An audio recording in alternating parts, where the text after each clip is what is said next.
Hey, welcome in everybody to another episode of Launchpad Reseller Podcast. I'm your host, Bob, the Rocket City Reseller. Whether you've been home for 20 minutes or 20 years, we're sure that there's something that we can learn together in the world of reselling. I do this thing with some colleagues, some co hosts, some resellers with the mostest. Ashley, she shed 244 live from Kentucky.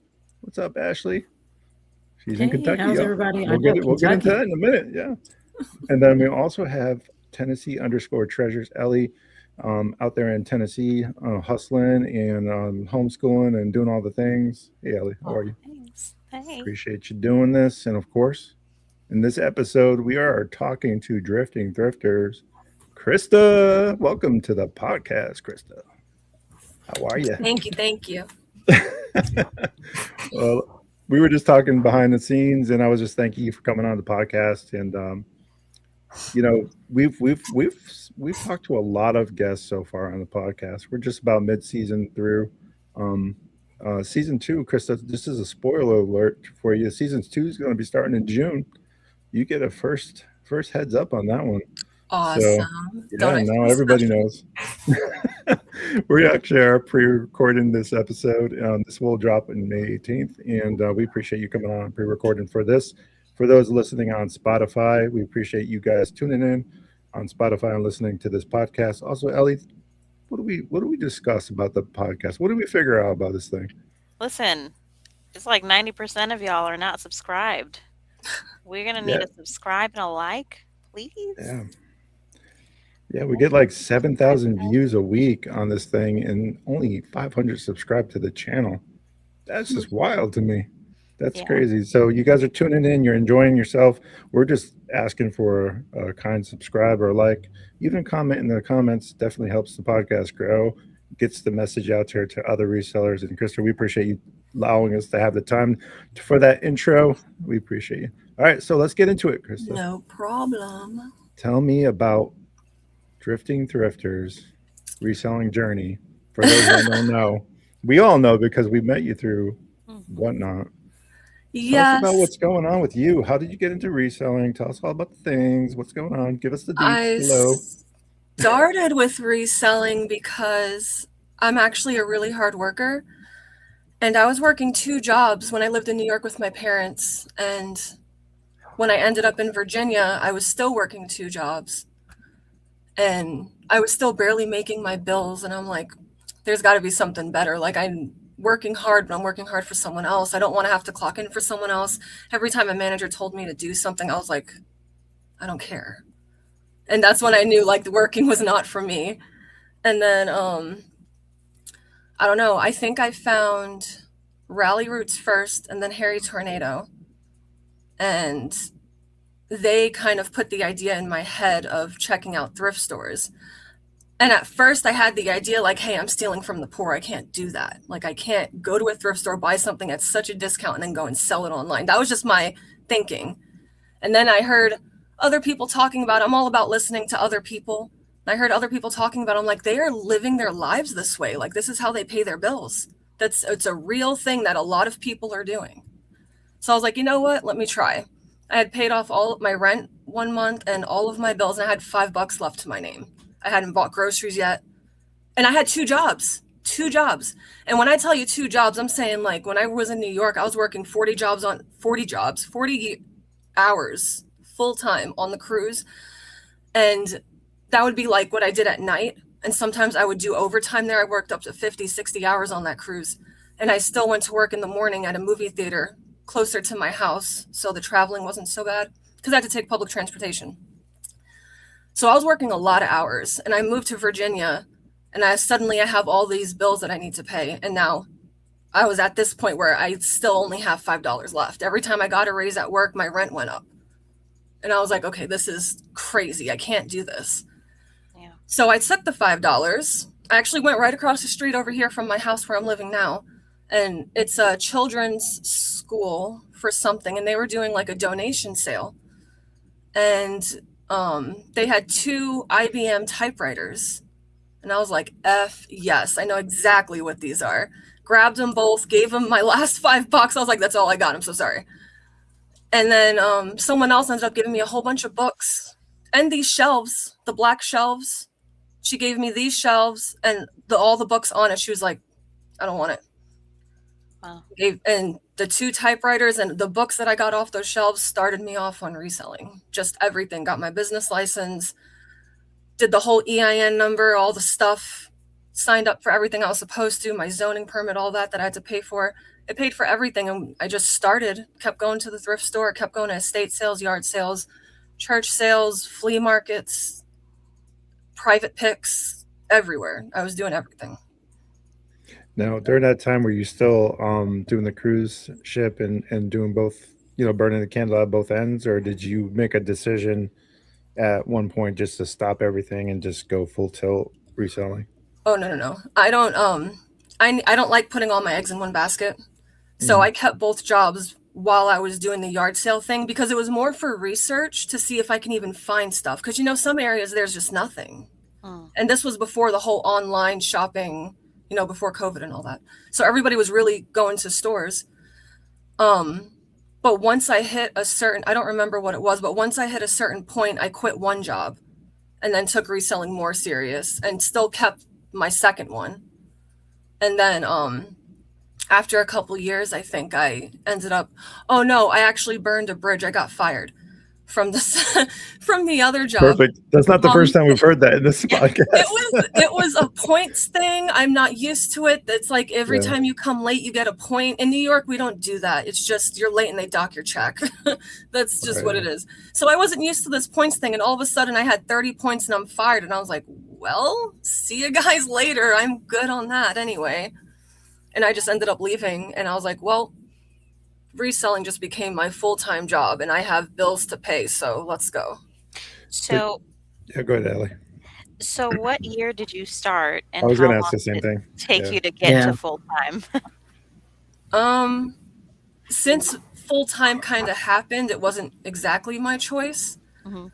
I still wasn't, I don't know if I was where I wanted to be. I can't remember. I've been in business. I've actually been in business. I think I just renewed my license again. 6 years. But I was thrifting and figuring things out, still working the 2 jobs 2 years prior to that, I think. So about Okay, that was going to be another question is did you go ahead and get that license and stuff right away or Oh no.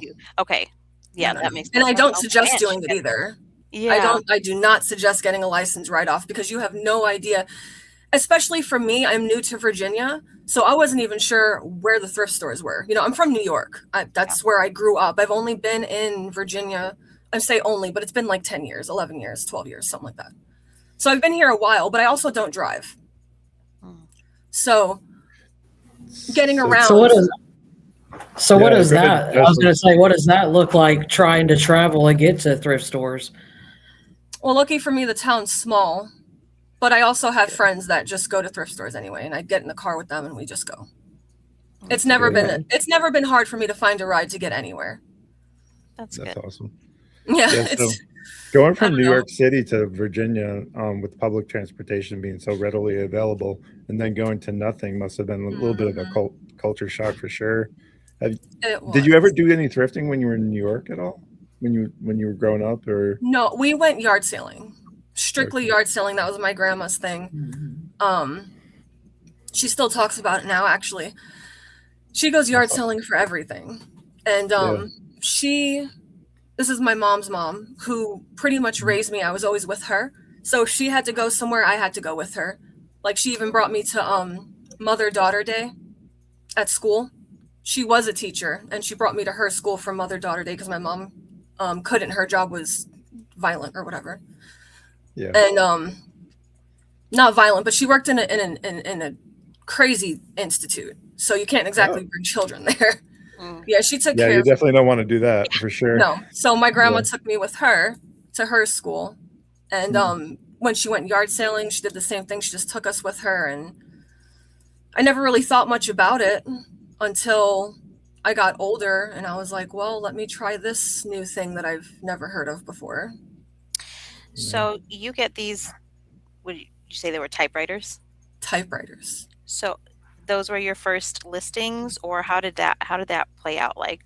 walk us through what was your first sale? Was it eBay or what platforms? I started on eBay. Mhm. Everything was only on eBay. I didn't cross-list or anything. I thought cross-listing was stupid at the time. I was like, why would you want your attention on so many marketplaces? That's just crazy to me.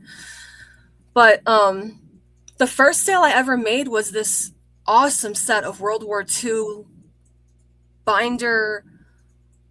I don't know. It was a book set, but they were in binders, and it just was full of all this amazing, awesome stuff. I don't know. I can't remember exactly what was in it, but amazing set, and it sold for like $200 or something. And that was the first sale I ever made, and I did mess up on the shipping for that. I messed up so bad, but it was fine because it was media mail, so it wasn't too terrible. Yeah. So you go from having $5 extra on your hand to now you make a $200 sale. So now I got $200, yeah. And then with the money from those books is when I went to I think it's an advocacy center across the street that was doing a donation sale, and they had those two IBM specifically typewriters, two, and nobody wanted them. They were all big and heavy, and no one ever wants typewriters. I make the most money on typewriters. Wow. I have another one sitting right there. I only paid $2 for it because the guy was like, F this, I don't want it. And I was like, take my money. Yeah. Yeah, I think people want. I never knew about typewriters. Yeah, I think what it is now correct me if I'm wrong, Krista. I think what it is people want the old school feeling of being a writer. You get a different sense of feeling when you're that type of writer. I think when you're creating the great American novel, you're gonna want to like channel that, you know. Yeah. Someone else told me that it's like a dopamine thing, the clicking of the people. It makes sense. Yeah, I can see that. Yeah, I was going to say that writers specifically, the flow of like the creative process when you're typing on something like that, it just like it ignites something right in your brain when it's like that. Yep. But yeah, the IBM, I think one sold for, I mean, they always sell for this much. It was a couple hundred for one of them. And then the other one was like $150 or so. I've sold them up to $400. Wow. So far. Wow. And people in this area like electronics, and I noticed that very quickly. So the electronic things are the ones that I really do find. I have an entire shelf dedicated to electronics, like right here, and there's no point in it because once I list it, it sells. So I can just literally have a shelf dedicated to that, not the whole bookshelf that's there. They sell so fast, and I find all of it, lucky for me, a lot of it sells local, like that laser disc player. People saw me picking that up, and they're like, who is going to buy that? Like, no one wants that. And I was like, really? Because someone just paid me $250 for it. And I paid like $6. So you're talking about a laser disc player. Walk us through, where did you find that? When was this? The laser disc player came in a huge lot that I thought was going to be a total dud, honestly. But the lady only was asking $100. How many times I've been there? And I know, I was like, oh my God, this is not good. This is not good. Because the picture was all messed up. I couldn't see any of the model numbers. I couldn't really look it up. I could tell what some of the stuff was because I've had it before. But then again, these models, if you get them close in model numbers, they look very similar, and you'll think you have one thing and it's something else. And it can honestly be like hundreds of dollars difference. Like, you need to know the model numbers. You really should anyway. But she was only asking $100. And from what I saw, there was a good amount there. And this lady contacted me, I think through Facebook. I put a post out about wanting to buy stuff. Just stuff. Like stuff that you don't want. You want me to clean out your basement? Got you. You want me to clean out your attic? Not doing that. Sorry. Just different things. And she contacted me. She was like, I don't know why this is happening to me, but nobody wants to come see the stuff. And I had a whole estate sale, cleared out the whole house, but nobody wants the stack of electronics. And I'm like, because they all look dusty and dirty. So she was like, I only want $100. She had this really nice camera in there and some camcorders, a 200 CD changer from Sony, the laser disc player, a bunch of cassette players that none of them worked. None of the cassette players worked. a couple of head units. I don't even have any of it left. All of it sold. A VHS tuner. All kinds of things. This guy had everything, like stuff I've never even seen before. You should have saw me playing with my VHS player with that thing. It changed like the colors and everything, and it had 100 knobs on it. And I was like, okay, whatever. And I just listed it. Wow. I made sure it worked and I listed it.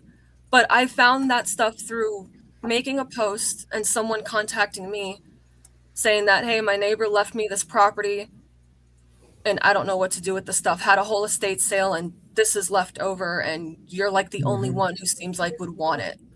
After having, estate sales don't just happen in one weekend. They do like the first weekend, second weekend, they probably keep going for a month. And this lady had everything cleaned out. The house was empty except for that stack of electronics. Wow. And I was like, well, gave her the $100 and took it all. And I know cassette players are an issue.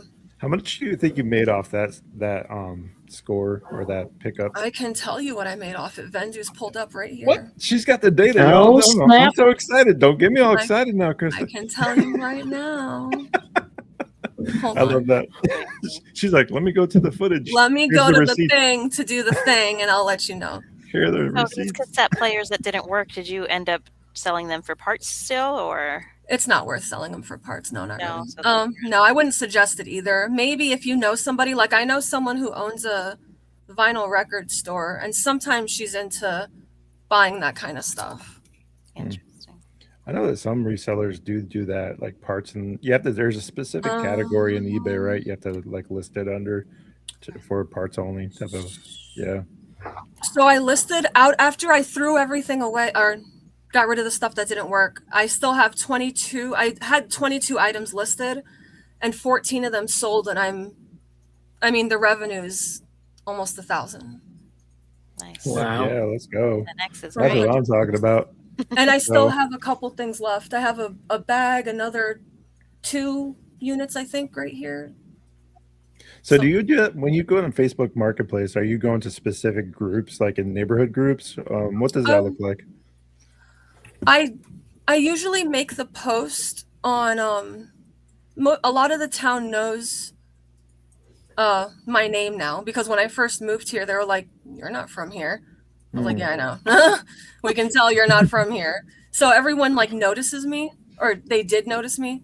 Yeah. And when I started posting on my personal profile about this business that I'm now doing, everyone was on top of it. Like almost a lot of my followers when I first started were people in town that just knew who I was, and people that I knew in New York.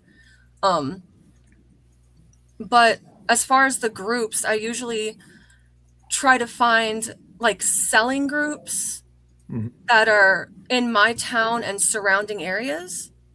So I'm in Stanton. I would cross post that to Stanton, Fishersville, Harrisonburg. Charlottesville is a little far. I have to go over the mountain for that. So I probably wouldn't. You'd have to have something really amazing for me to go there. And even like as far as Bridgewater, which is like 30 minutes or so. But I just post it to everywhere. Yeah, I like the idea of that though, because you're not looking for someone's specific post. You're actually creating the lead yourself, which is something that I don't know if we've ever talked about on this podcast. So that's a different perspective right there. I'm sure there are more resellers doing that, but that's an interesting topic because it shows somebody that you don't necessarily have to be the first in line. You just got to be the first in communication with somebody. That's important. Oh yeah. Like the electronics, I missed these whole estate sale. I didn't even know she was having one. I didn't even know that house was there. Like I don't drive. I don't go out. So I'm not in town, you know? Yeah, sure. And the whole house was already empty. I was like, well, damn, what'd you have in here if these were the electronics? Right. And I missed all of it.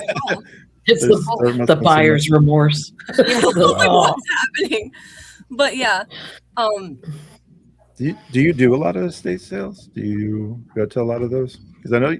Let's talk about some of the stuff you're selling, because I think that'll inform the rest of this podcast. So, from what I know, you sell a lot of vintage.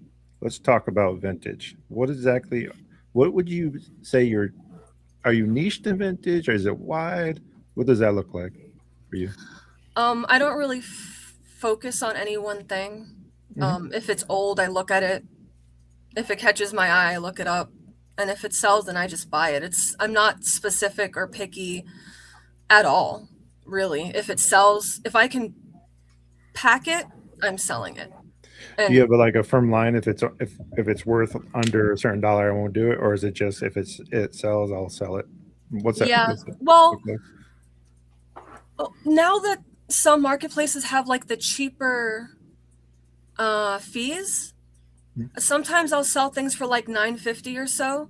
Like if I come across the show, say like Gulf Coast Pickers, for example, is having a slow day and she's running lots. Yeah, like on Whatnot. She's running lots. And when you pay for those lots, you end up paying almost less than $1 a piece when they start throwing stuff together to get the show going.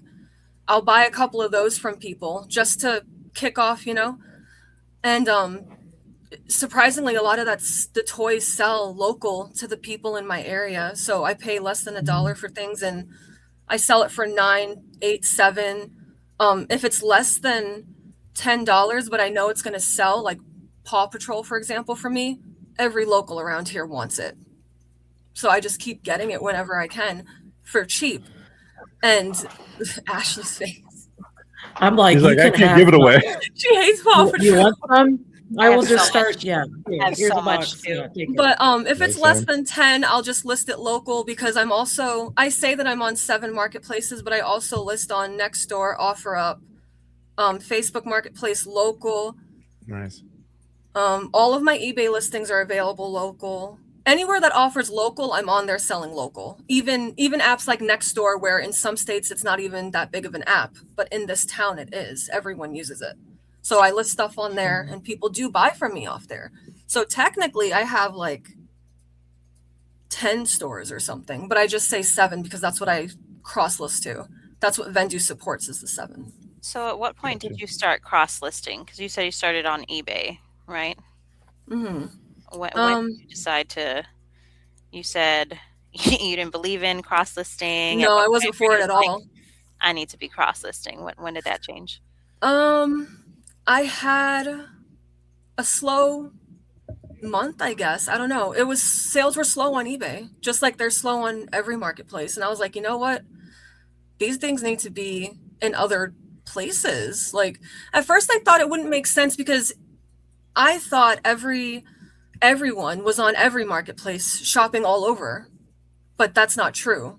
I signed up for Poshmark and Mercari, and I very quickly realized people who like Poshmark are only on Poshmark. Like that is where they shop, and they will not, they won't buy from anywhere else. I've had people contact me on Facebook asking me to list that item on eBay because they don't shop anywhere else, but they'll window shop. And if they notice you have multiple stores, I get messages of people, hey, I don't shop on this app, but can you put it on this one instead? I noticed you have a store there, but it's not cross-listed. And I was like, okay, I guess I can do that. I don't care. It can go anywhere. Yeah. But after a year, maybe a year and a half, I was having trouble finding things and it slowed down a bit.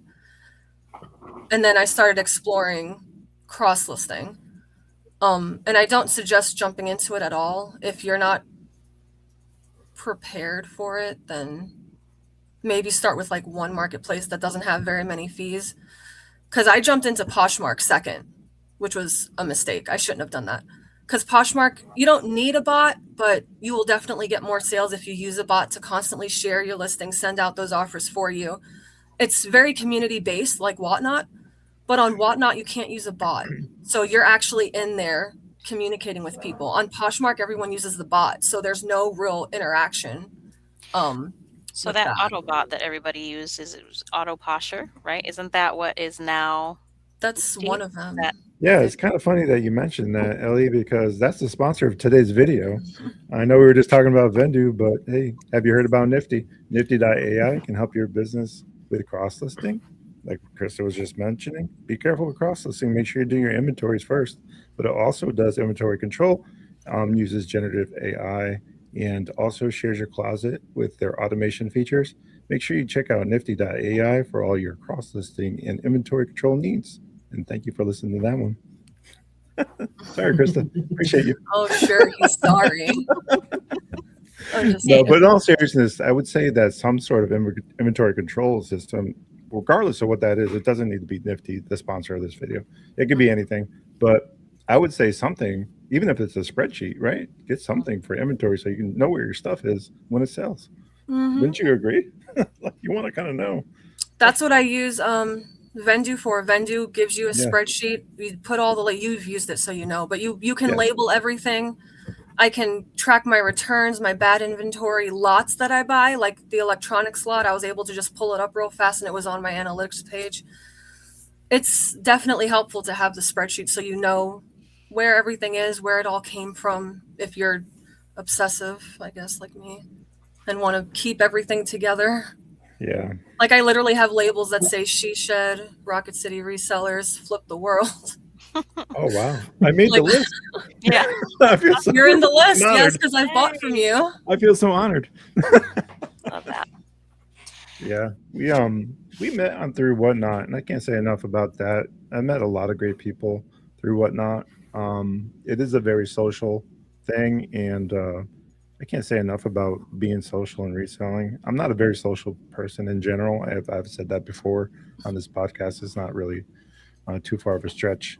But I do see the value in doing that, and that's why we're building through our social media presence right now to try to gain that traction with other resellers so that we can do a community in practice. And you're part of that, Krista. You were a huge influence in my Instagram journey.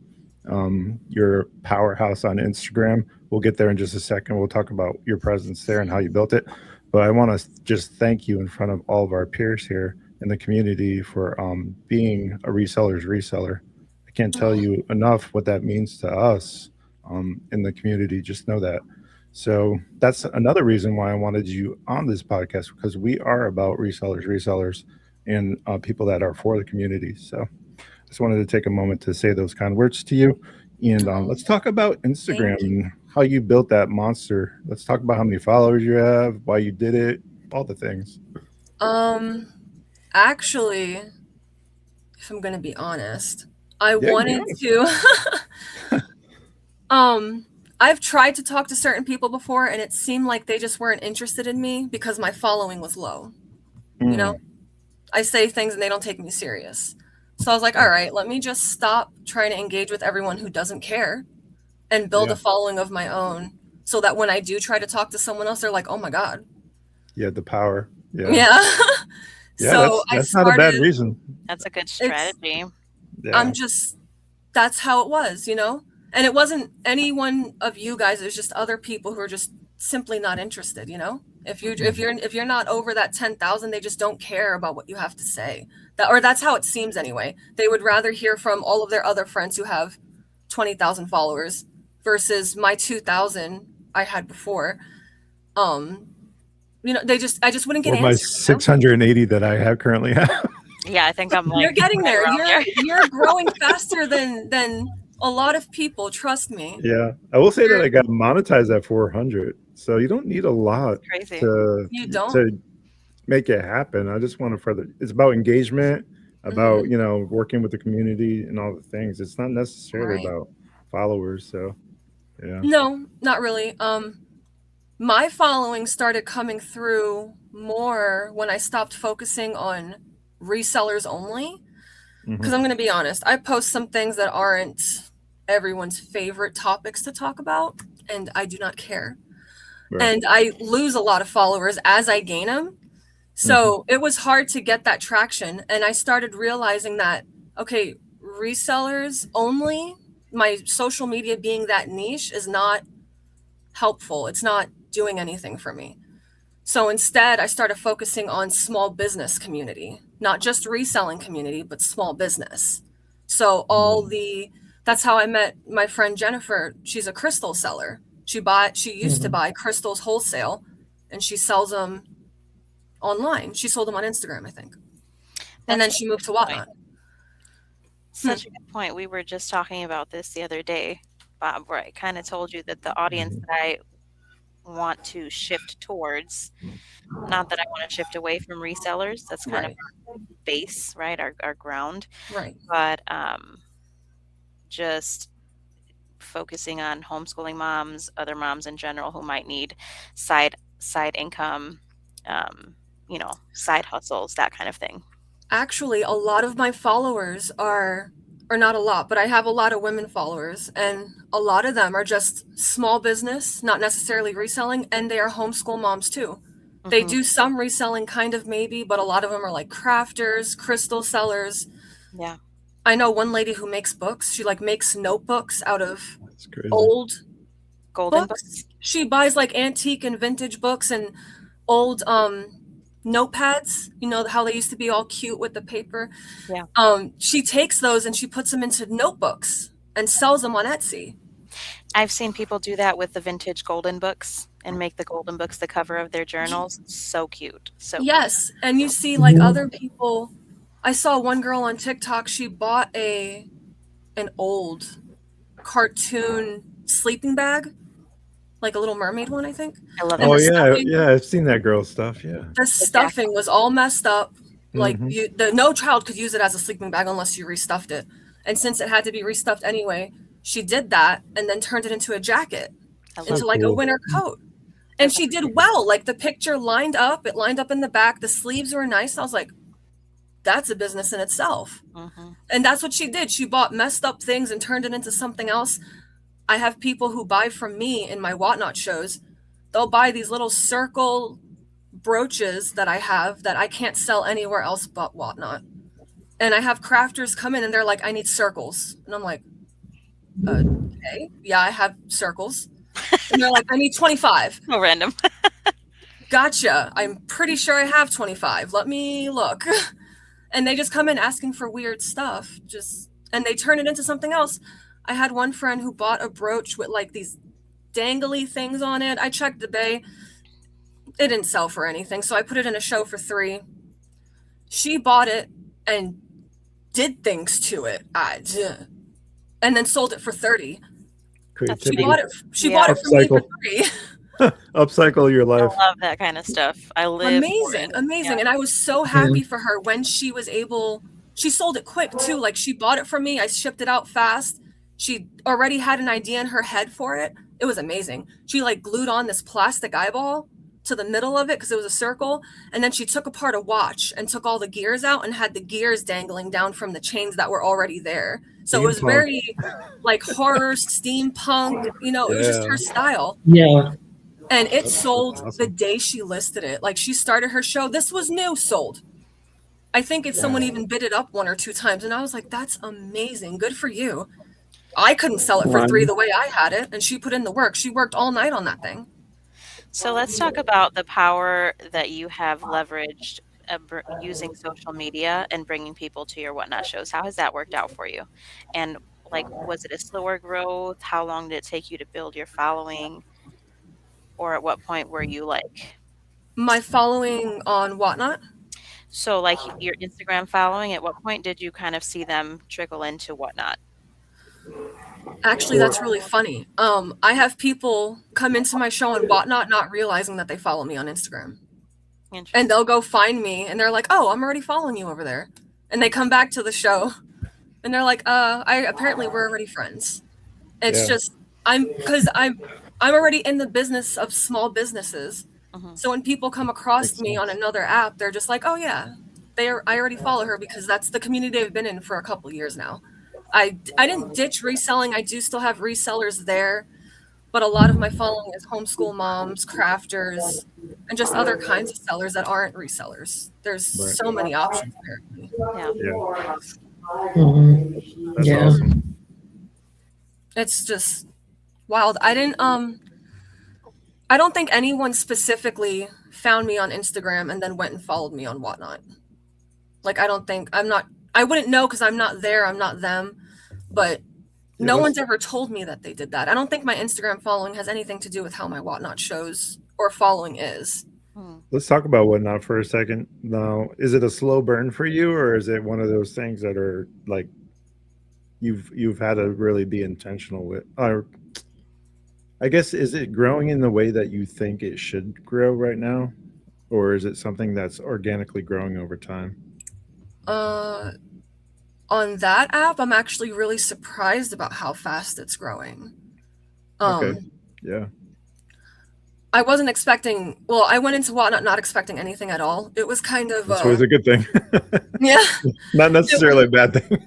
No, it's not a bad thing. I just kind of jumped into Whatnot, which I don't suggest doing for anything. But I heard a lot of people... Yeah, I heard a lot of people talking about it.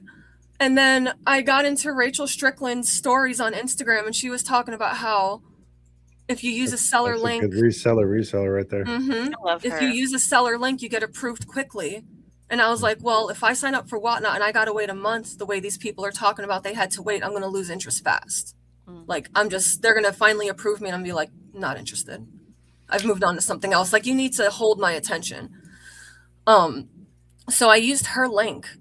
And I got a text like a minute and a half later saying, approved, this is your seller thing. Make sure you go to your stuff and do the thing. And then you're a seller now. And I was like, oh, damn. Okay. Wow. I didn't need it to be that fast, but cool. All right. And so when did you apply? How long have you been on Whatnot? Maybe 3 years. Okay. Nice. Awesome. Yeah, because I did my first show. I think it was 3 years. I did my first show. At the time, Crosslisters didn't support Whatnot. So I was already on Poshmark, and through Whatnot, you were able to import from your Poshmark closet to Whatnot. I remember that. Everything that I had was cross-listed to Poshmark anyway, because I was cross-listing already. So I just moved everything in. And I did a toy show because that was what I had an abundance of. And a lot of the toys that I had were smaller. And I knew I definitely wanted to focus on something small because of shipping. I looked into Whatnot and I saw a lot of people confused about shipping. So I took that into consideration. Like, well, if these people are confused, it doesn't take much to confuse me. So I know I'm going to be. So small. And I did action figures, actually. And I did the one show, and my dad bought a couple of stuff, and Rachel bought a couple things, and I was like, okay, cool. Did a second show, and there was, like, nobody there. But I also wasn't very active. Like, I wasn't the way I am today, like, humming to my songs and filling all the dead space with some kind of noise that I'm making, or my cat. I've been watching it back there. Shout out to your cat. What is your cat's name? Like, What's your cat's name? Callie? Yeah. What's up, Callie? She's in the window. But she's been chilling and showing herself the whole time. Oh, I know. That's her spot. I just fluffed her blanket too, so she's all kinds of happy. She's like, Mom, you're awesome. But after the second show wasn't so good, I just kind of gave up on the live show thing. Because at the same time, they had the marketplace available too. And I still, to this day, am not comfortable with live selling. I still get really nervous before shows. Sometimes I randomly go on just to sell what I have an abundance of. And it's not that I don't enjoy doing the live shows. I just get nervous. I've never been someone who can be in front of a crowd. I've failed classes all through school because of presentations. Like, I didn't do them. I just wouldn't go. They were like, and I'll come in the next day for school and they're like, Krista, do you have your presentation? No, don't even ask me. You know I don't have it. No, fail me. I don't care. 0, that's fine with me. Wow. I didn't want to get up in front of a class. That's how bad it was. Like, I'm not good in front of a crowd. Number one fears. Public speaking is one of the number one fears. I don't like it. I really don't. It's not something I enjoy. And still as an adult, it's not my favorite thing in the world. But if I'm making money while doing it, makes it a little easier. Makes it just a little easier. Hey. So I don't know. The live selling thing, I stopped for a year and only listed to the marketplace. And I wasn't making the sales fast enough. Like, the 1,000 sales wasn't coming. And then those I found a seller. I know. Let's talk about that for a second. For those that might be listening that don't understand what we're talking about, whatnot, in 1,000 sales, why don't you give us Krista's explanation of that?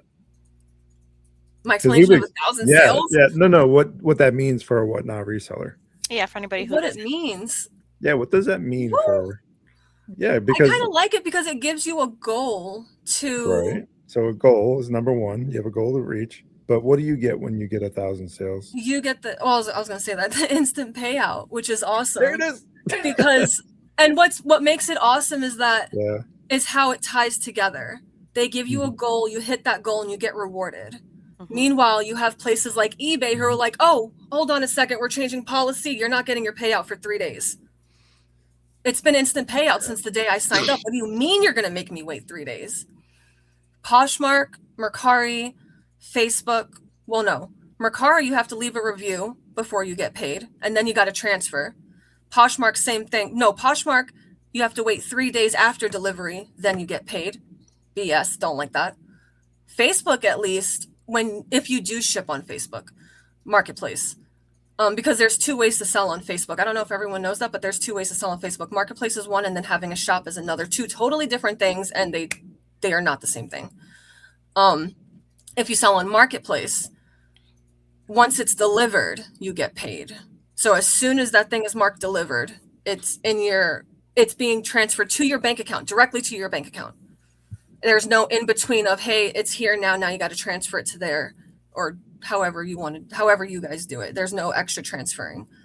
So Whatnot, it's awesome because they give you the goal, you reach that goal, you get the instant payout, and I'm pretty sure like one of the only apps that offers the instant payout where you can print your label that day and you can get paid that day. That's no other marketplace does that. So you switch from 24 hours after delivery that you get paid before the 1,000 sales to as soon as you print the labels, then you get paid, right? Is that how it is? Yes. Yeah, I was gonna say as soon as you print the labels. Yeah, when you print the label, it's in there. It's in your payouts. What's available. So that's impactful for a lot of people. So if you can get there and manage to get 1,000 sales, you can start using Whatnot for a lever for stuff that, let's say there's something that came up that you weren't expecting.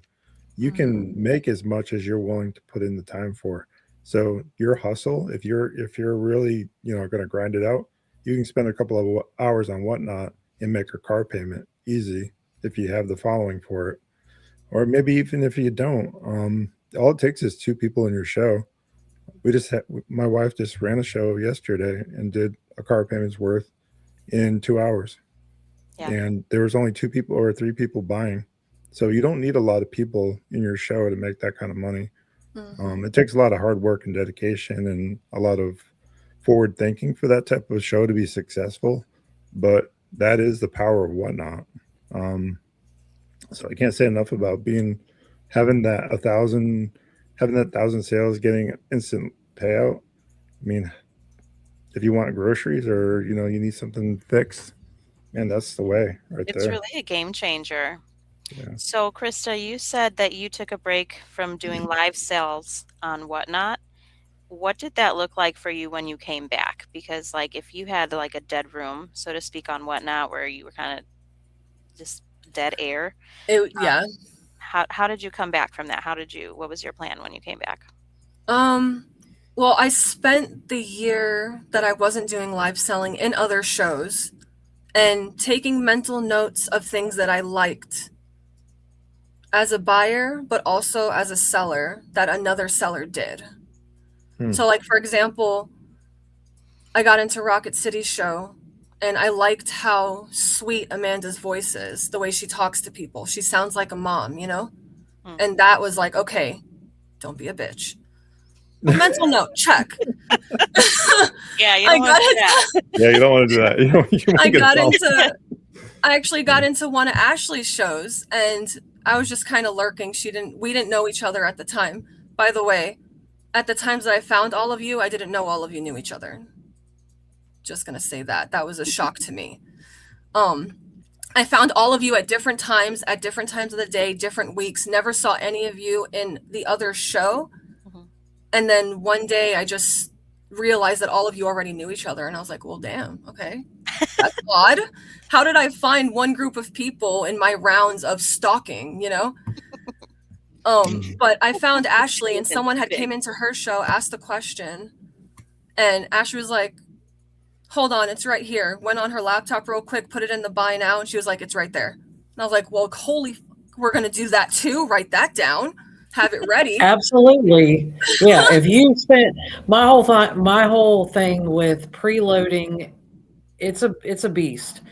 But if you have somebody come in and they're looking for that one specific item, being able to just import it and be like, here you go, like it's in the buy it now, I can't show you, it's gone. But yeah, absolutely. I've stolen stuff from you, Chris, all of y'all. That's what I'm saying. That you learn so much from other people and other sellers on this app that it's like you take it and you make it your own, or it becomes like part of what you do. Absolutely. Yes. Yeah. I had gotten into Gulf Coast Pickers Show and I saw that all of their stuff was also preloaded. And I was like, well, that seems like it would make things easier, considering I heard other people saying that their video receipts don't line up sometimes. And I was like, okay, definitely don't want to go through that. And because I heard like Levi had to cancel a ton of orders last year or something like that. None of the receipts lined up. And I was like, okay, so no. Don't want to do that either. But yeah, jewelry sellers, I went in there, and different toy sellers, and I just kept taking just mental notes as a buyer. If I was there buying only, this is what I like, this is what I didn't like. And everything that I didn't like, I make sure that I don't do. Because if I don't like it, odds are other people don't like it. So I just want to explain for anybody who doesn't know Whatnot. When you preload an item, you are taking a photo of it, putting in a description of what the item is, and then you can run it based off of that photo. What that means is when you go to ship, that picture is attached. You can also load a tab that will just be a random item, and then it'll count for you. So you go random item 1, random item 2, random item 3, you know, and then if you don't keep track of those numbers, or if one number is off, guilty. The whole shebang is off, and so like you have to sit there and watch hours of feed to try to figure out exactly where the numbers got messed up. So in case anybody who isn't on Whatnot doesn't understand that, there are ways to do random better. Trust me, I've figured them out, but it came at a cost. And everything that Chris is telling you guys to do about, you know, preloading, and that's the way. Do that instead. Learn from me. Don't be that guy. It just makes everything easier when I preload, because everything I already have it listed. It's all already cross-listed. So people are like, "Oh my God, you're doing all that work and yada yada," and I'm like, "The work's done. Like I cross-list. That's what I do." So it's not really work. It's stuff that needs to be done anyway. Some people make a clear definition between what they sell on other platforms and what they sell on Whatnot. I'm specifically that way myself. I will not bring vintage normally to Whatnot unless it's like really, really long tail stuff. Maybe not. But so you don't make that differentiation. You bring everything that's sold on your platforms, you bring to Whatnot. Is that what we're saying? Everything's cross. Oh yeah. If something isn't cross-listed, it's an accident. Yeah. Unless it's too heavy, because Whatnot has the weight limit for shipping. So like some of my electronics can't exactly be listed on there. They're just well over 15 pounds, like that laser disc player. Holy F. I didn't think I was going to sell it. I'm so glad I couldn't even pick it up. Wow. It was so heavy. For you. So heavy, huh? I have a question for you. What is your experience when it comes to Whatnot and cross-listing as far as price differences? Because what a lot of people will say is that they come to Whatnot to buy cheaper. Sellers are also trying to bring things and sell them cheaper, or under the assumption that maybe their higher dollar items won't sell on Whatnot. So instead they just keep them listed. What's your opinion on that? Bunch of BS. I was just talking to a seller yesterday. I was like, I don't want to start my stuff at $1. Then don't. Absolutely. Who said show me the rule where it says you need to start your auctions at $1? Where is that? That's what everyone does. No, that's what those people do. Those people who promote their show and do giveaways literally every 5 minutes, back to back to back to back. All those people are in there waiting for a free sticker. They're not there buying. Don't compare yourself to them. And you don't have to start at $1 like they do. There's no way. Mama Cat Thrifter saw I put, oh my gosh, I'm so sad it sold. I put an antique watch chain, a Simmons, I'm pretty sure, oh, my heart's racing about it. I'm so sad it's gone. It was just a really old watch chain. Had the Simmons name on it. It was antique, Victorian, beautiful watch chain. And I specifically didn't want to put it on a flash sale because I knew it would sell. And that day was really slow, and I had a couple of slow shows, and that item had one save on it, and I knew there was someone that wanted it, and they just didn't want to pay my asking price. And I was like, all right, to kick the show off, I guess I'm going to put it on sale. And I put it on like a small sale. It wasn't even huge. Normally I run sales for 60% off on a lot of my jewelry because I get it for cheap enough where I can do that. Yeah. I also list it at a point where if I do 60% off, I'm still in the profit by a few dollars, as long as that buyer stays and buys a couple things. Yeah. But as soon as I put it on that flash sale, someone popped in and bought it right off, and that kicked off the whole show. It was a $90 sale. Nice. And I think I was asking a little over $100 for it, so I didn't put it on a huge sale. So is that your highest selling item on Whatnot, or what for all of you? What's your highest selling item that you have sold on Whatnot? I would have to check. It might be the watch chain. I don't know. I feel like I've sold something else on there that might have been more than that. Let me look. I don't know about Rocket City Reseller, but Fiona's Finds sold that El Gato, that Douglas cat for what, $450 or something like that? Yeah, I mean, $450. Yeah. Yeah, $450. Right. Yeah, I saw that. You put it on you put it on the page. And it started at $5. Yeah. That was wild. And that's not the only thing that she sold for that much. Didn't she sell I want to say Dakin? I don't think that's right. Well, we did a auction for a charity once with a Bucky Beaver that a bunch of resellers signed when we were in Nashville.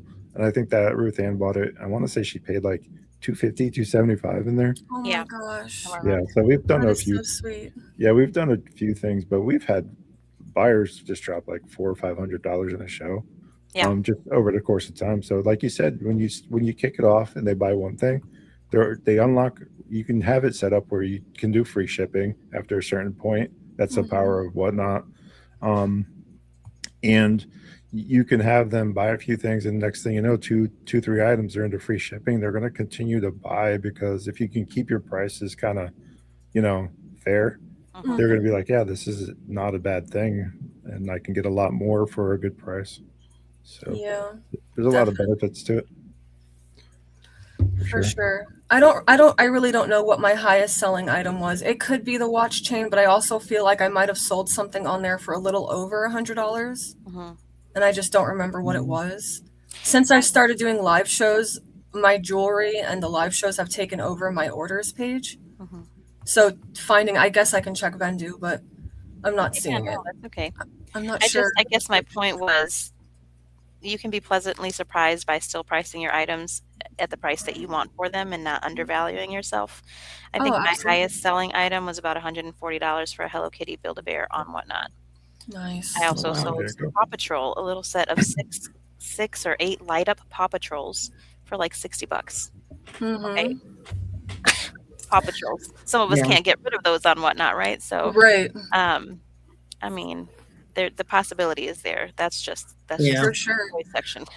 I have another good example about that. There's so some of the pins that I sell, they're like the almost cartoony maybe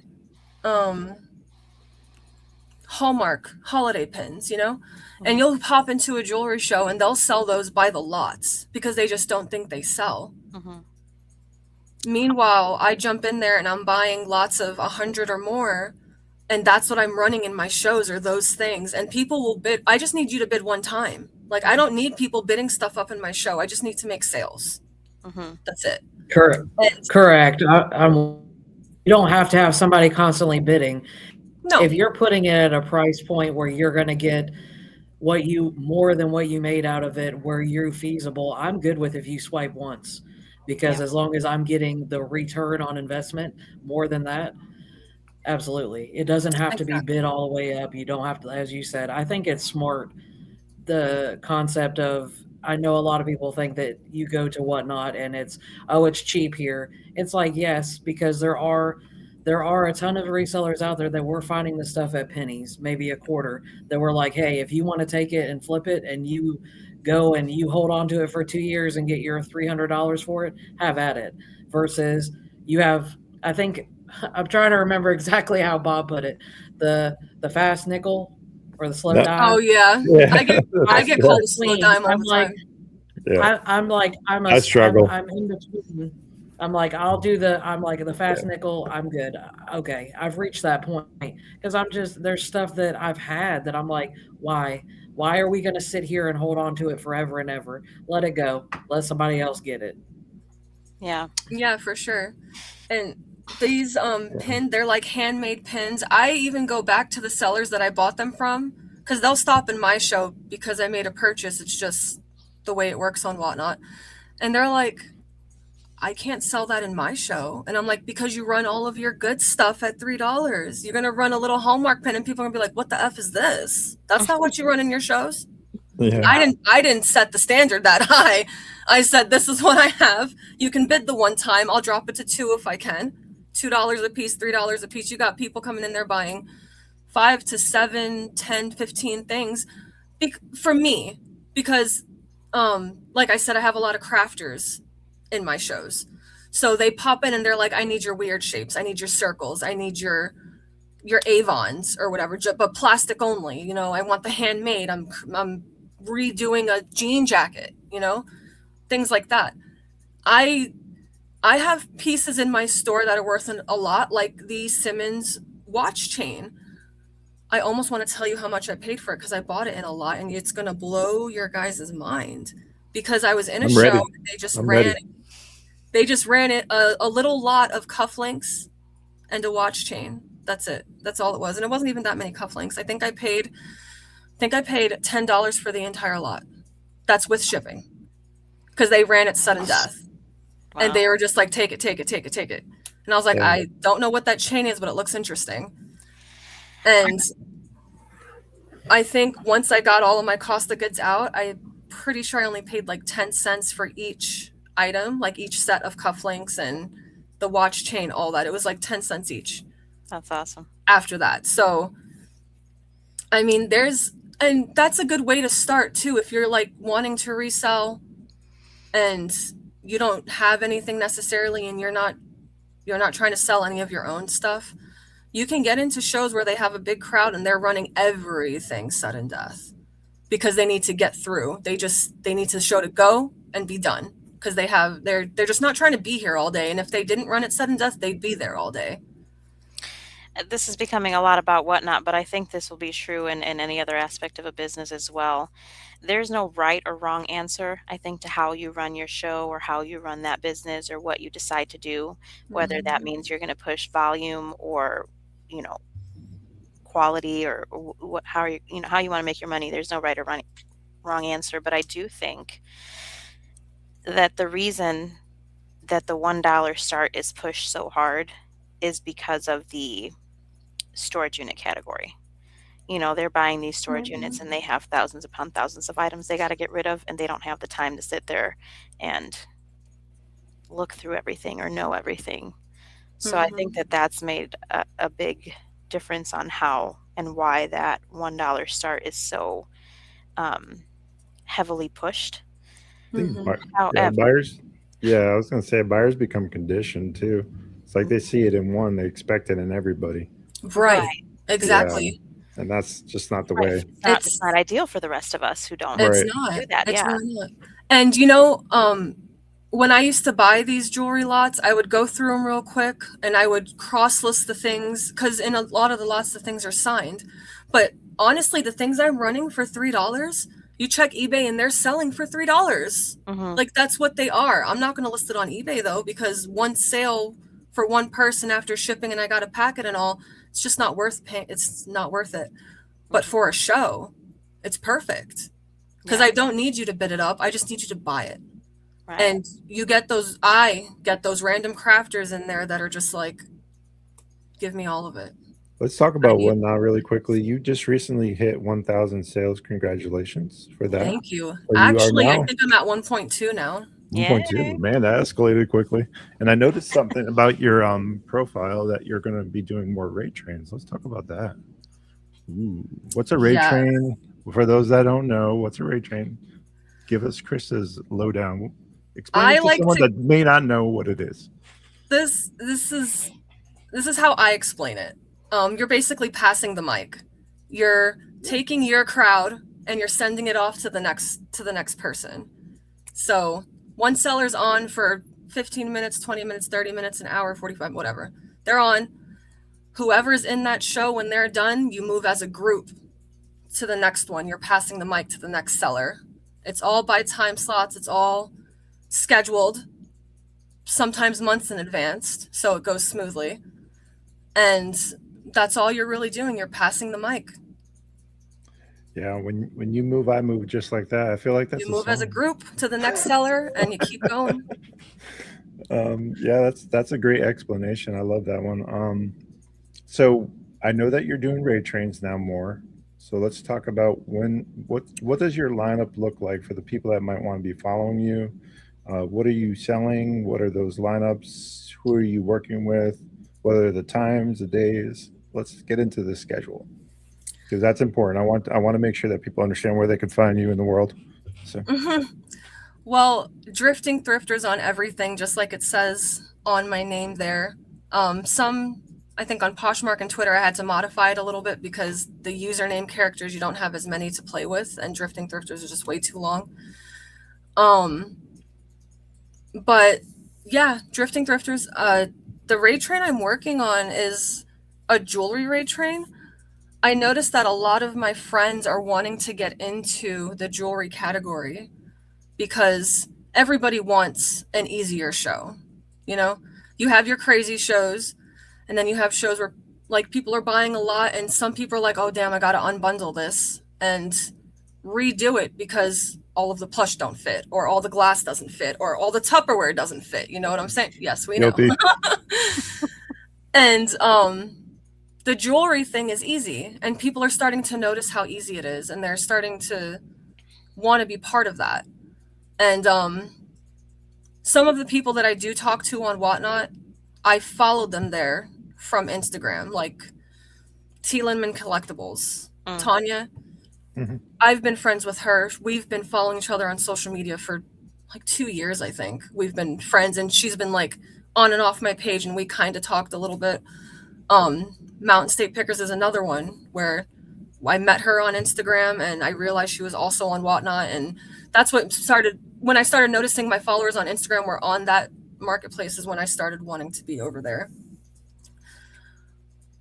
Yeah. But yeah, I don't remember. What days and what times are you going on Whatnot? When's your how about we start here? When's your next show? What time and what day and what is it? Time, date, and what are we? You're doing jewelry. Yeah, your next show. You're doing jewelry. Is it tomorrow? I think I am doing jewelry on Tuesday.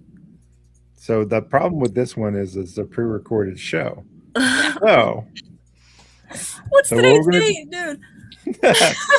When this films, when this releases, it'll be May 18th, and I don't remember. It's not May 18th right now. It's a lot earlier. So you know what would be good to say since it's going to be May 18th is that my raid train is going to be on June 16th. There you go. And there it is.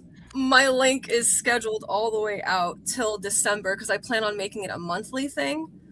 Good for you. I noticed that I have a bad habit of like disappearing because I'm bad at getting close with people. And when I notice that we're getting along a lot, I just stop and I go way over here by myself. Because relationships are hard. I don't know. And then I come back a month later like, hey, I missed you. Well, where you been? I don't know. I just needed space, I guess. I don't know. So the raid train will keep me accountable, yeah. So that I stay on the app more because I feel like my shows have dropped the way they did because of how I stop and go. Which the first stop and go wasn't my fault. I was in the middle of a move and it took all summer. So that was like kind of an accident. But there are times where I just have a bad show and I'm like, I'm deleting the app. I'm done. Listen, And those are just my feelings that day. I wake up the next morning and everything's fine. Like I'm still breathing. We're alive. You're not alone. Just so you know. First of all, Definitely. we've all had those moments where it's just like. But the one important part of your story that I've noticed, and I've said this in many other podcasts, is fail fast, fail forward. You continue coming back and getting up. That's the New York in you, probably. You gritty, like you get up, you get knocked down, get back up, and get after it. So that's what you continue to do, and that's a testament to your character, and that's what it takes to be successful. Listen, you're not afraid of going live. You're afraid of the success that comes with it, because once you're successful, you're that new person. You're not the old person anymore. That's what you're afraid of. You're afraid of Sean said the same thing. Wow. So think about that for a second. You have to leave behind the comfort that you've been accustomed to. You have to become something that you never thought you could be, right? Yeah. So now, and you're afraid of losing that, but just know that you were successful that time and those times before. So you are that person. Now you just got to accept it. So there's some wisdom for you. I know. It is a problem. I don't know. I get discouraged really easily. It doesn't take much. So that one bad show, it really gets me. And it hits harder when you cross list the way I do. And when you're doing other things and whatnot, so burner, it's not just me wanting to give up or anything. It's also being almost overwhelmed by how much I have to do. Not so much overwhelmed, because I can take a step back if I want to. This is my business. Right. Yeah. But sometimes you list and you're not making sales on the other marketplaces.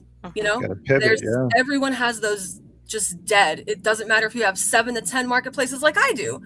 I have those dead weeks too. And then you try to do a live show and it's also dead. And you're just like, okay, well, how am I going to pay my bills now? And it's just that, it's a lot of that too. Just how much goes into the job. And then you put in time to something and almost get nothing out of it, which it's never actually nothing, because a lot of the people, here's something else that I did want to say for people who don't like the live selling, who feel like I do when you have a bad show. Sometimes people come into your show and they're just window shopping that day. They don't have the money yet. Their check hasn't deposited yet. And they just want to see what you have. If you were to go on like after Thursday when people got paid, I can almost guarantee that those people who were in your show, those people who gave you that follow while they were there, plan on coming back. And they're probably definitely going to buy something, because something caught their attention in the first place to follow you in the first place. Absolutely. So every time you do a show, you're showcasing what you have. And the people that stop in are looking, they're seeing what you have. Yeah. They're feeling your vibe. They're paying attention to what they're looking at and how you're describing things. Me, myself, I hop into shows and I won't buy anything for a month until I know that I can trust buying from you. You know, I'm not just going to hop in a show and buy something, because I don't know who you are. Like, I have no idea who you are. So, especially on Whatnot, where everything is so personal. Yeah. Specifically, you know, like on eBay, I can get on the marketplace and buy from a stranger. I don't care. But Whatnot's not exactly that. It's not the same thing. It's social media and reselling. So right. Roll into one. Yeah. So yeah, if you're having a bad show, just think of it as like you're showcasing what you have. Yeah. Yeah, that's a good strategy. Marketing, right? You're continually marketing yourself and your goods and your presence. You're building a brand, all the business things that you don't think about what you're doing, but that's what you're doing. So, and that's why this podcast exists, to be able to kind of outline that and give people a frame of reference. And speaking of this podcast, we've reached the time, Krista, where we do a thing on the podcast where we ask the person on here, who would you like to see on Launchpad Reseller Podcast? Krista, Drifting Thrifters. Let's go. Who do I want to be a guest on here? Yes. Hold on, let me think. Uh-oh. We need that Jeopardy music, but we'd probably get a strike on YouTube. You know who would be good on here? I know. I don't know if he'll say yes, though. That's okay. You guys ever heard of the auction professor? Don? Auction professor. YouTube? on YouTube. Yes, ma'am. Have you heard of him and his stuff and I'm his Patrick's son. Patreon No, and no. all the things he sells and the amazingness of his knowledge? Yes. That's who you need to have on I know. here. If y'all don't You know, want to learn something, that is who you have on here. I'm 100%. subscribing right now. The Auction Professor. The Auction Professor, you've just heard like it that. here. Auction Professor, what do you say? Do you accept the challenge from your loyal fan, Drifting Thrifters, Krista? Let's go. Hopefully, I don't know. listen, and hopefully we can get in touch with them and kind of make it happen. We love He's- those types of resellers and those types of educators in the space because you learn a lot from folks like that. And I wasn't tracking that, but now I am. Oh my gosh, Bob, it's mind-blowing the things that he knows. He's very knowledgeable in everything you don't sell. he will feed your ADHD brain right now and the wanting to know more and grow more in like every category. But the problem with that is I'm niche down in toys. I can't Expand. To learn about the things, I don't know. But I love learning. wait, and here's the best part. Actually, you might be niche down in toys, but what he focuses on is smalls. Mm. So a lot of the stuff is small. If you could just clear one shelf, you Like could postcards. black and white photos, advertisements, buttons. He sells everything. I do like pins, like the little military pins and stuff like that, and flags. I sell those. I find those around here. Those old medals, NASA stuff. I find all that stuff around here. But that's Did you know I'm your biggest fan with that stuff? You got to message me personally. I'll buy it from you. Of NASA? I still have NASA stuff left. Yeah, Krista, I worked there. Did you know that? Yeah. I think you've told me that before. Yes. Little thing I do for work. I'm a I 9 to think. 5er. I'm pretty sure I heard you mention it, but it was in the middle of a show, so it kind of just breezed by.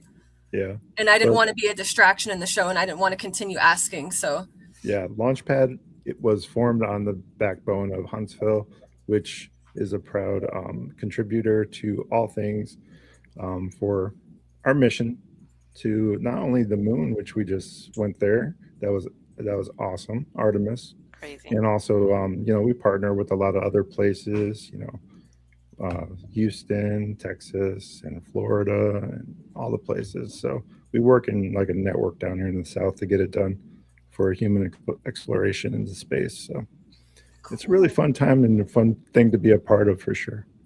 So Definitely. yeah. I was going to say, sorry, go ahead. No, please go ahead. No, I was going to say real fast that I used to pay for the Patreon for the Auction Professor. Really? Yeah, I did. And his information on there is Even better. I know, Ellie, you already watch him. If you ever found the time to just pay for even 1 month to go look at his stuff, Wow. you think your mind's blown on YouTube. Girl. That is, you know what that is? That is product research. That's what that is. That is a write-off. Because the knowledge that he's giving you, he read out of books. All Christopher tax advice. Yeah, right. Not tax experts, I know. But she's not a CPA. She just plays one on YouTube. no, I'm not. I'm not a CPA. But there is a thing called product research, and people should look into it. Ask your CPA about it. Yeah. There you go. Another expense. Then this timely because at the filming of this, we're just 4 days past the 15th of April, and taxes. For those who are out there, what are your advices? What's your advice for people who are scared of that in the business? What would your general advice be? I know you're not a CPA, Krista. What would your general advice would be? I'll Obviously tell you what I right? did. We're not CPAs here, but I got in contact with a CPA at TurboTax, and I asked them, what should I keep track of? How should my spreadsheet look to make a CPA's job easier? What am I keeping track of? Just tell me. And this guy was awesome. He just gave me a list. Well, this is what you need. And he actually sent me a message and wrote it down, like what I have to keep track of. And my bank account works the way Vendu does with the label thing. So if I'm buying shipping supplies, I just put it in the label shipping supplies. And then at the end of the year, you click the label, you do the math, and you just stick it in. He told me to have it already added up and on another page where it can easily be seen or whatever. And that's how I figured out how to do my bookkeeping well enough to do my business. Got in touch with the CPA and told, you tell me what I need to keep track of. I already have a system that works of keeping track of things. Now I need you to give me a list. There you go. Don't be afraid to ask questions. Probing questions are oftentimes the way to go. So, Krista, we want to thank you for coming on the podcast. Before we end things, I'm going to open it up to the rest of the team here.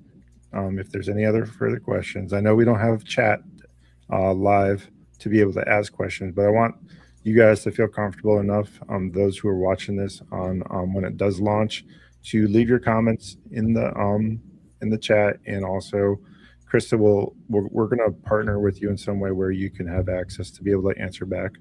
We'll figure out what that looks like.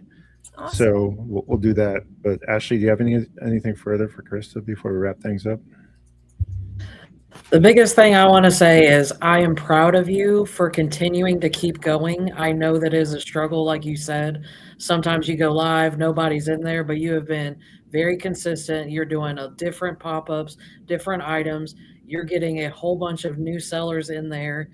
So excited for you and your 1K and continuing your success and going live. Keep it up because you've been doing really good. Every time I look, I get a notification. Drifting Thrifters, Drifting Thrifters. I was like, go girl, get it. So keep it up. I was doing that because actually only Courtney knows this, but Ashley challenged me to be consistent. She said at least 1 week, but the deal was consistent. So sometimes I wake up early and I'm like, sell pictures today? Yeah. Okay. I have a random pull. I have 3 bags of random pull jewelry. We can do one of those. Pop up real quick, 45 minutes. Let's see. Because honestly, even if you're on and no one's there, these people got the notification you were live. And they weren't there, so they don't know what you had. Now you have that, oh God, I missed out feeling. So your next show, odds are they're going to be there. Mm-hmm. Love FOMO as a business driver. That's why I don't preload, by the way. You never know what I'm going to pull out of the sack. Santa's got something in his sack.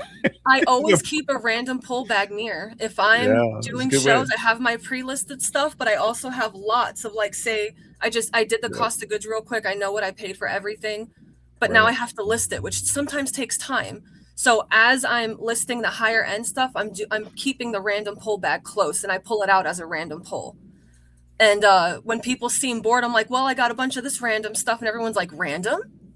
Ooh. Questions? Yes, let's look at the randoms. You show someone a big bag of just everything, they're just automatically they're just going to be locked in. That's what I do. What in there do here. I need? I go like this. I'm like, you guys seem a little bored. Maybe you guys want to look at something like this? And it's like a whole bag, and I just take it and go, let's look at it. And they hear the bag fall, and they're like, what's that? What'd you get? Is that new? Like that just came in? What is that? What is there any of this in there? And they just start going crazy sometimes. Sometimes it doesn't work, but sometimes it does. Yeah. What about you, Ellie? You got any final questions for Krista? I don't have any questions. I do just want to touch on, I think that there is an irony in the amount of us live resellers who are a little bit introverted. And so I want to encourage others who are watching this and who are seeing and hearing Krista's kind of testimony here. Jump in, give it a chance. There is definitely potential even for introverts to do this. I'm so glad that you're kind of being able to do this consistency thing with your Ray trains. That's really awesome because it is easy while you're live selling to be out of sight, out of mind. So keep that in mind, but progress over perfection, right? That's the goal. And that's all it takes. And I want to just remind people of a few things. I talked about this in one of my latest videos that won't drop probably for 2 months because I'm so behind in editing. But I want to mention it here in this podcast because it'll get out sooner likely. So if you want to take in consideration fate, focus, attention, time, and effort, if you put that into your business, you will be successful. Remember, fate. Focus, attention, time, and effort. It also means a few other things. Focus, attention, time, and effort. Remember that. And I want to remind you guys, if you can't be good, at least be good at it. We'll catch you on the next one. Krista, hang on tight. We got one more question for you. All right.